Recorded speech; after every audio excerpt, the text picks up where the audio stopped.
Hello everybody, welcome to your channel Bhingradi Education. Today we discuss about function part 4. આજે આપણે ફંક્શનનો part 4 છે એના વિશે અભ્યાસ કરવા જઈ રહ્યા છીએ. તો આ ફંક્શન છે એ ફંક્શનનું નામ શું છે? Expressing necessity. Expressing necessity. હવે what is the meaning of necessity? નેસેસિટીનો અર્થ શું હોઈ શકે? તો અહીંયા આગળ એક્સપ્રેસિંગ નેસેસિટીનો એટલો અર્થ છે કે અનિવાર્ય જરૂરિયાત હોય કે કોઈ સંજોગોને કારણે કરવી પડતી કોઈ ક્રિયા હોય એનો નિર્દેશ કરવા માટે આ ફંક્શન આપણે ઉપયોગ કરીએ છીએ. ભાઈ કોઈ સંજોગો વસાત તમારે કોઈ કાર્ય કરવું પડતું હોય અથવા તો કોઈ અનિવાર્ય જરૂરિયાત છે એ તમારે કરવી પડતી હોય કે માનો કે કોઈ ટ્રાફિક છે એ ટ્રાફિકના રૂલ્સ તમારે ફોલો કરવા જ પડે. એ અનિવાર્ય જરૂરિયાત છે. ભાઈ તમે ટ્રાફિકના રૂલ્સ ન ફોલો કરો તો ટ્રાફિક પોલીસે આપને ફાઇન આપી શકે, બરાબર? અથવા તો કોઈ એવી પરિસ્થિતિ છે, સંજોગો વસાત તમારે કોઈ કાર્ય કરવું પડતું હોય, તમારી એક્ઝામ આવતી હોય, તમને વાંચવામાં મન નથી પણ ખરેખર તમારે વાંચવું પડતું હોય, તો એ દર્શાવવા માટે આપણે છે એ એક્સપ્રેસિંગ નેસેસિટીનો ઉપયોગ કરીએ છીએ. ચાલો આપણે જોઈએ એક્સપ્રેસિંગ નેસેસિટી. આ ફંક્શન છે એ કોઈ અનિવાર્ય જરૂરિયાત હોય કે સંજોગોને કારણે કરવી પડતી ક્રિયા હોય તો એ દર્શાવવા માટે છે આ ફંક્શનનો ઉપયોગ કરીએ છીએ. તો ખાસ ધ્યાન રાખજો, આ ફંક્શનની અંદર તમારે લેંગ્વેજ એલિમેન્ટ છે એ યાદ રાખવા પડશે. તો આ ફંક્શન છે એની અંદર કયા લેંગ્વેજ એલિમેન્ટ આવે, બરાબર? તો જોઈ શકાય છે મસ્ટ છે, હેવ ટુ, હેઝ ટુ અને હેડ ટુ. ખાસ ધ્યાન રાખજો લેંગ્વેજ એલિમેન્ટ. લેંગ્વેજ એલિમેન્ટ કયા છે એક્સપ્રેસિંગ નેસેસિટીની અંદર? Must, have to, has to અને હેડ ટુ. ચાલો આ બધા જ લેંગ્વેજ એલિમેન્ટનો ઉપયોગ કરી અને એની આપણે વાક્યરચના જોઈએ છીએ. ચાલો વાક્યરચનાની અંદર શું આવશે? કર્તા plus must, have to, has to અને હેડ ટુ પ્લસ ક્રિયાપદનું મૂળરૂપ. ક્રિયાપદનું મૂળરૂપ એટલે V1નું રૂપ પ્લસ કર્મ પ્લસ એક્સ્ટ્રા શબ્દો છે એ તમે મૂકી શકો છો. શું કીધું? વાક્યરચનાની અંદર કર્તા plus must, have to, has to અને હેડ ટુ, એની અંદરથી કોઈ પણ એક છે એ મુકાય પ્લસ ક્રિયાપદનું કયું રૂપ આવશે? મૂળ રૂપ આવશે અને પછી કયું આવશે? કર્મ, બરાબર? અને પછી પાછળ અન્ય શબ્દ મૂકવા હોય તો તમે મૂકી શકો છો. ચાલો આપણે હવે એના એક્ઝામ્પલ જોવા છે. ચાલો, you must reach the office in time. શું કીધું? તમારે અહીંયા આગળ મસ્ટનો ઉપયોગ છે, તમારે આમ કરવું જ જોઈએ, એમાં ચાલે નહીં. You must reach the office in time. તમારે સમયસર ઓફિસે પહોંચવું જ જોઈએ. પછીનું છે તો આ જે છે એ શું કીધું? તમારી અનિવાર્ય જરૂરિયાત છે કે ભાઈ તમારે આમ કરવું જ પડે, એમાં ચાલે નહીં. બીજું છે she has to wear a sari at her in loose place. Loose place એટલે જે કાયદા હોય, કાયદાની જગ્યા એટલે કોર્ટ છે. તો શું કહે છે? તેણીએ કાયદાની જગ્યાએ સાડી પહેરવી પડે છે. જુઓ અહીંયા આગળ નેસેસિટીનો એક સિમ્પલ સાદી ભાષાની અંદર કહી શકાય કે તમારે કોઈ કાર્ય કરવામાં તમને રસ નથી પણ તમારે પરાણે કોઈ કાર્ય કરવું પડે છે. સમજાય છે કે ભાઈ તમારે વાંચવું નથી પણ તમારે ફરજિયાત વાંચવું પડે છે. તમારા ફાધર હોય, મધર હોય, બ્રધર હોય, સિસ્ટર હોય, એનું પ્રેશર હોય કે તું વાંચ. તમારે ખરેખર તમને મન નથી કે વાંચવાનું પણ તમારે વાંચવું પડે છે. એટલે આનો મિનિંગ શું થાય નેસેસિટીનો?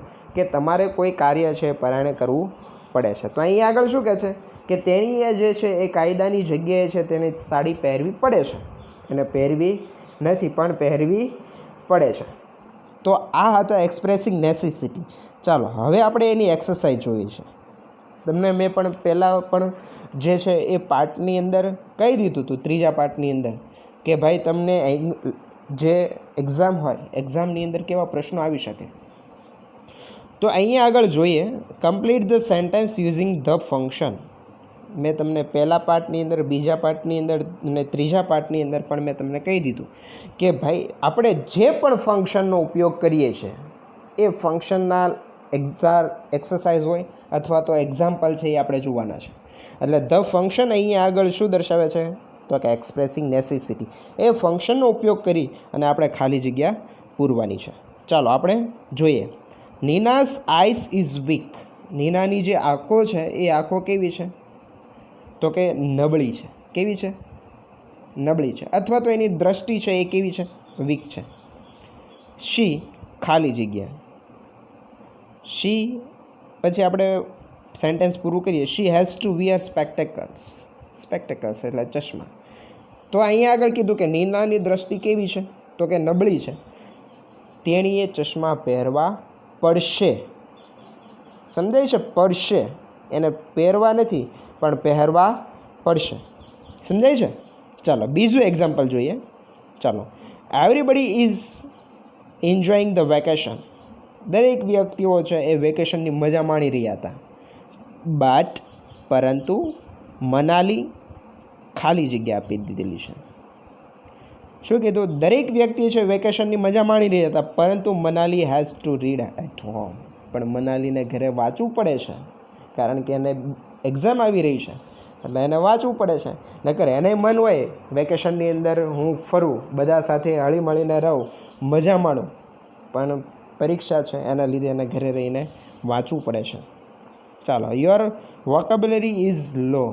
તમારું જે શબ્દ ભંડોળ છે એ તમારું શબ્દ ભંડોળ ઓછું છે. યુ ખાલી જગ્યા. તો ખાલી જગ્યાની અંદર શું છે? મસ્ટ પ્રેક્ટિસ અ લોટ.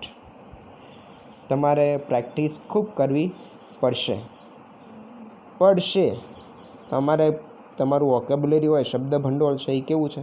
ઓછું છે. તો તમારે એમાં ખૂબ પ્રેક્ટિસ કરવી જ પડે. એમાં ચાલે નહીં. ચાલો. Tomorrow is my exam. આજે છે એ મારી એક્ઝામ છે. Tomorrow is my exam. આવતીકાલે મારી પરીક્ષા છે. આઈ પછી ખાલી જગ્યા આપેલું છે. I have to gate early. મારે વહેલા જાગવું પડશે. ખબર હોય ભાઈ 10 વાગ્યા પહેલાં ક્યારેય સૂતા જાગ્યા ન હોય, પણ એક્ઝામ છે એટલે શું કહે છે કે મારે વહેલા જાગવું પડશે. પણ જાગવું ન હોય પણ જાગવું પડે. ચાલો પછીનું છે. ઇટ ઇઝ રેઇનિંગ હેવીલી સો. વરસાદ પડી રહ્યો છે. ખૂબ વરસાદ પડી રહ્યો છે. તેથી we have carry an umbrella with us. So પછી ખાલી જગ્યા આપી દીધેલી છે. આપણે વાક્ય પૂર્યું કે so we have to carry an umbrella with us. તો તેથી આપણે શું કરવું પડે? આપણી સાથે છે એ છત્રી લઈ જવી પડશે. અમુકને શરમ આવતી હોય, વરસાદ આવતો હોય અને હાથમાં છત્રી લઈને જતા હોય તો ભાઈને શરમ આવે, પણ ખરેખર વરસાદ આવતો હોય તો આપણે છત્રી છે એ આપણી પાસે રાખવી પડશે, નકર ભીંજાઈ જવાય, પલ્લી જવાય. ચાલો બીજો પ્રશ્ન છે. કેવી રીતે પૂછાય કે complete the dialogue using the function. Dialogue છે એ પૂર્ણ કરવાનો છે આ ફંક્શનનો ઉપયોગ કરીને. કયા ફંક્શનનો ઉપયોગ કરવાનો છે તો કે એક્સપ્રેસિંગ નેસેસિટી. સમજાય છે? ચાલો એનું એક્ઝામ્પલ જોઈએ. Sunita, I am fond of sweet but I am a diabetic. હું મીઠાઈની તો શોખીન છું પણ મને શું છે? ડાયાબેટિક. હું ડાયાબિટીસની દર્દી છું. ડૉક્ટર રાવલ ખાલી જગ્યા. ડૉક્ટર છે રાવલ છે એને શું સલાહ આપશે? You can take sugar free tablet. તો તમારે શુગર ફ્રી ટેબ્લેટ લઈ શકો છો તમે. કેન આવ્યું એટલે આવશે? નહીં આવે. બરાબર. You should take sweet without sugar. તો તમારે શુગર વિનાની મીઠાઈ છે એ લેવી જોઈએ. શુડ આવ્યું એ આવશે તો કે નહીં આવે. You must avoid too much sugar. તમારે ખૂબ શુગર ટાળવી જ જોઈએ, એમાં ચાલે નહીં. મસ્ટ આવ્યું તો છે એ ઓપ્શન આવશે તો કે યસ, હા એ ઓપ્શન આવશે. ચાલો પછીનો ઓપ્શન જોઈ લઈએ. You never care for your health. તમે ક્યારેય તમારા સ્વાસ્થ્યની કાળજી લેતા નથી, એટલે ઓપ્શન આવશે નહીં. તો ઓપ્શન કયો આવશે? Option C, you must avoid too much sugar. તમારે ખૂબ શુગર ટાળવી જોઈએ, તમારે વધારે પડતી છે એ શુગર લેવાય નહીં. ચાલો પછીનું છે Anamika, you can't have a maid here in London. અહીં તમે લંડનમાં નોકર રાખી શકતા નથી. એટલે હવે ભૂમિકાબેનને છે એ આમ થોડુંક વિચિત્ર લાગે છે, એટલે કે છે મીન એનો અર્થ શું એમ, પછી ખાલી જગ્યા મૂકી દેશે. હવે અનામિકાબેને તો એને ડરાવી દીધા કે ભાઈ તમે હવે લંડનની અંદર તમે કોઈ પણ નોકર છે એ રાખી શકો નહીં, એટલે શું આવવાનું કે પોતાને કામ કરવું પડશે એમ. એટલે ચાલો ઓપ્શન જોઈએ. Option A, I have to do my house hold on my own. એટલે આ મનની અંદર છે એની આશ્ચર્ય થઈ જાય છે કે મારે મારા ઘરનું કામ જાતે કરવું પડશે. જો એને કામ કરવું ગમતું નથી, પણ અહીંયા આગળ એ મેડ છે એ નહીં રાખી શકવાને લીધે પોતાનું કામ છે પોતે જાતે કરવું પડે છે. એટલે હેવ ટુ પ્લસ ક્રિયાપદનું મૂળરૂપ છે, એટલે ઓપ્શન એ છે એ આવે. બરાબર. ચાલો પછીનો ઓપ્શન આપણે જોઈએ. ઓપ્શન એ તો ફાઇનલ છે, એ જ જવાબ આવે. પણ હવે આપણે ઓપ્શન જોવા છે ઇટ ઇઝ રિયલી હોરિબલ. ખરેખર તે ભયાનક છે, એ આવશે નહીં. How can I manage my house hold work. Can આવ્યું એટલે કેન તો આવવાનું જ નથી. કેન છે એ શું દર્શાવે છે, તો કે એબિલિટી દર્શાવે છે. હું મારું ઘરકામ કેવી રીતે મેનેજ કરી શકું, તો એ આવશે નહીં. ચાલો આગળ જોઈએ. I will manage it. હું છે એ મેનેજ કરીશ અથવા કરી લઈશ, એટલે એ ઓપ્શન આવશે નહીં, ઓપ્શન એ આવશે. બરાબર. ચાલો પછીનું છે રુચિ શું કહે છે, માય સન રીડ્સ અ લોટ. મારો સન છે એ ખૂબ વાંચે છે, ખૂબ ભણે છે, ખૂબ પઢાઈ કરે છે. But sometimes he get upset. પણ કેટલીક વાર એવું લાગે કે અપસેટ થઈ જાય છે. કાઉન્સેલર એક સલાહકાર છે, એ શું કહે છે, હી પછી ખાલી જગ્યા આપી દીધેલું છે, તો તેણે શું કરવું પડશે, શું કરવું જોઈએ, તો એ છે આપણે જોવાનું છે. He should go to play. એને છે એ રમવા માટે જવું જોઈએ. તો શુડ આપેલું છે, શુડ છે એટલે આવશે તો કે નહીં આવે. બરાબર. ચાલો પછીનો બી જોઈએ. He can remember by repeating the same thing. તો એને શું કરવું પડે, તે જ વસ્તુ છે એનું પુનરાવર્તન કરી અને યાદ રાખી શકે. તો અહીંયા આગળ યાદ રાખવાની વાત છે, તો કે નો, તો એ ઓપ્શન આવશે નહીં. આમ પણ છે એ કેન દર્શાવે છે, કેન એટલે કોઈ એબિલિટી છે, એ પણ આવે નહીં. હી મસ્ટ હેવ સમ હોબીઝ. તેણે કેટલાક શોખ રાખવા જ જોઈએ, એને શોખ હોવા જ જોઈએ. તો હવે ક્યારેક બની શકે જો તમારી પાસે તમારી હોબીઝ હોય, અમુક પ્રકારના શોખ હોય, તો આવા સમયે છે તમારા જે શોખ હોય તો એનાથી તમે અપસેટ થતા હોય તો અપસેટ થતાં દૂર થઈ જવાય. કારણ કે તમને એવું લાગે કે ભાઈ મને માઇન્ડ છે એ સ્થિર નથી, તો તમારી શોખની વસ્તુ હોય, તમારા અમુક શોખ હોય, જો એ તમે કરવા લાગો તો ઓટોમેટિક જે માઇન્ડની અંદર જે સ્ટ્રેસ આવી ગયેલું છે, જે અપસેટ આવી ગયું છે, એ દૂર થઈ જાય. તો શું કહે છે, હી મસ્ટ હેવ સમ હોબીઝ. તો એને છે એના કેટલાક શોખ છે હોવા જ જોઈએ. મસ્ટ આવેલું છે એટલે ઓપ્શન આવશે તો કે યસ. પછીનું છે you should consult a psychologist. તો તમારે મનોવૈજ્ઞાનિક હોય એની સલાહ લેવી જોઈએ, અથવા તો સાયકોલોજિસ્ટ છે એની સલાહ લેવી જોઈએ. શુડ આપેલું છે એટલે ઓપ્શન આવશે નહીં. ઓપ્શન સી છે એ શું આવશે, he must have some hobbies. ચાલો પછીનું છે એ જોઈએ. Nirali, my calculator is not working properly. જે મારું કેલ્ક્યુલેટર છે એ કેલ્ક્યુલેટર જે છે એ સારી રીતે વર્ક પ્રોપરલી એટલે યોગ્ય રીતે છે એ વર્ક કરી શકતું કરતું નથી, તો મારે શું કરવું એમ. તો વિરાલી શું કહે છે, નિયતિ એને કહી દીધું કે મારું કેલ્ક્યુલેટર છે એ યોગ્ય રીતે ચાલતું નથી. તો વિરાલી શું એનો જવાબ આપશે, શું યોગ્ય જવાબ તમે મૂકી શકો. અહીંયા આગળ તમને ઓપ્શન આપી દીધેલા. You should buy a new one. તમારે નવું કેલ્ક્યુલેટર ખરીદવું જોઈએ. તો એ ઓપ્શન આવે શુડ, તો કે નહીં આવે. બરાબર. બી ઓપ્શન છે યુ ડ્રોપ્ડ ઇટ યસ્ટરડે. એને તે છે એ ગઈકાલે તેણે પાડી દીધું, તો એ ઓપ્શન આવશે તો કે નહીં આવે. ચાલો પછીનું જોઈએ. You can do calculation manually. તમે જાતે જ ગણતરી કરી શકો છો. કેન આવ્યું એટલે એ આવશે નહીં. ઓપ્શન ડી વધ્યું આપણી પાસે. You must show it to a repairer. Repairer હોય જે રિપેર કરનાર વ્યક્તિ છે, તો શું કીધું, તમારે તેને રિપેર કરનાર વ્યક્તિને બતાવવું જ જોઈએ. બરાબર. મસ્ટ પ્લસ ક્રિયાપદનું કયું રૂપ આવે છે, મૂળ રૂપ. એટલે ઓપ્શન કયું આવશે, ડી.